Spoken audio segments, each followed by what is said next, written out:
Program Makan Bergizi Gratis atau MBG digadang sebagai investasi masa depan bangsa. Program ini bukan sekedar memberi makan, melainkan menjamin gizi, kesehatan, dan keselamatan generasi penerus.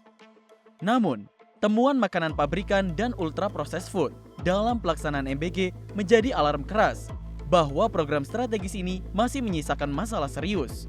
Komisi 9 DPR RI mengingatkan Badan Gizi Nasional untuk konsisten pada tujuan awal MBG, yaitu menyajikan makanan segar atau real food yang aman, bergizi, dan sesuai standar kesehatan.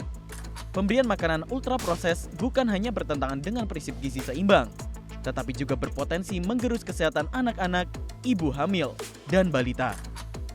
Anggota Komisi 9 DPR RI, Neti Prasetyani menegaskan bahwa pemberian produk ultra processed food sangatlah bertentangan dengan tujuan awal program MBG dan meminta adanya investigasi mendalam, mulai dari bahan baku hingga proses pengolahan di setiap satuan pelayanan pemenuhan gizi atau SPPG. Harus kita lakukan ya sejumlah investigasi.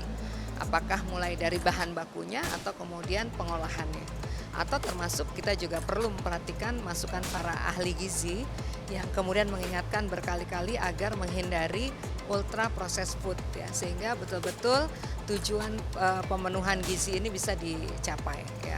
Bahwa tentu saja kita memahami ya berbagai tantangan di berbagai daerah. Di kawasan aglomerasi tentu saja berbeda dengan kawasan 3T, kawasan perkotaan berbeda dengan kawasan perdesaan, tapi tetap saja sebagai sebuah proses untuk terus meningkatkan kualitas MBG, ini harus ada semacam pengawasan. Nah tentu saja ini nggak boleh lagi ya BGN melakukan kesalahan yang sama, karena tahun lalu pada saat kita memasuki bulan Ramadan, banyak sekali masukan dari masyarakat ya, bahwa ternyata pemberian makan bergizi gratis ini digantikan dengan sejumlah produk-produk pabrikan atau ultra processed food, dan tentu saja ini tidak sejalan ya dengan harapan Pak Presiden ya untuk menggerakkan ekonomi masyarakat, untuk menyejahterakan petani ya. Memasuki tahun kedua MBG, evaluasi menyeluruh menjadi keharusan. Tanpa pengawasan ketat, program ini beresiko hanya menjadi distribusi makanan tanpa jaminan mutu dan keamanan. DPR RI menegaskan masalah MBG tidak hanya pada menu. Fasilitas SPPG di berbagai daerah dinilai masih jauh dari standar. Sanitasi, drainase, dan kondisi dapur MBG berpotensi mengancam kesehatan penerima manfaat, terutama jika program tersebut diperluas ke wilayah pelosok Indonesia. Anggota Komisi 9 DPR RI, Irma Suryani menekankan, pembenahan infrastruktur dapur MBG harus segera dilakukan sebelum cakupan program diperluas ke daerah lain.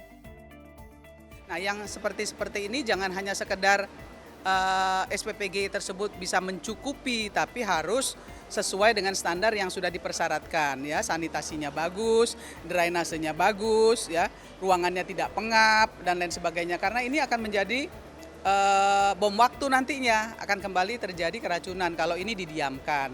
Nah, untuk itu memang harus ada evaluasi. Dan evaluasi itu bukan hanya setahun sekali, Mbak, ya. Bukan hanya setahun sekali, tapi setiap bulan harus ada evaluasi. Karena ini makanan. Nah, kami juga di Komisi 9 menitipkan kepada ahli gizi di setiap SPPG bahwa makanan yang didistribusikan tidak boleh mengandung GGL, garam, gula, lemak. Ya, ini juga menjadi bagian yang harus diperhatikan oleh SPPG agar betul-betul SPG yang didistribusikan menjadi makanan yang bergizi dan mampu menumbuhkan perkembangan otak sehingga target yang ingin dicapai pemerintah bisa dicapai. Program MBG juga membawa misi pemberdayaan petani dan produk lokal. Penggunaan bahan pangan segar dari daerah setempat bukan hanya meningkatkan mutu gizi, tetapi juga menggerakkan ekonomi lokal. Jika MBG justru dipenuhi produk pabrikan, maka misi besar tersebut akan kehilangan makna. Dengan evaluasi ketat, transparansi, dan konsistensi pada standar gizi, MBG dapat menjadi warisan kebijakan yang benar-benar menyehatkan, bukan sekedar mengenyangkan.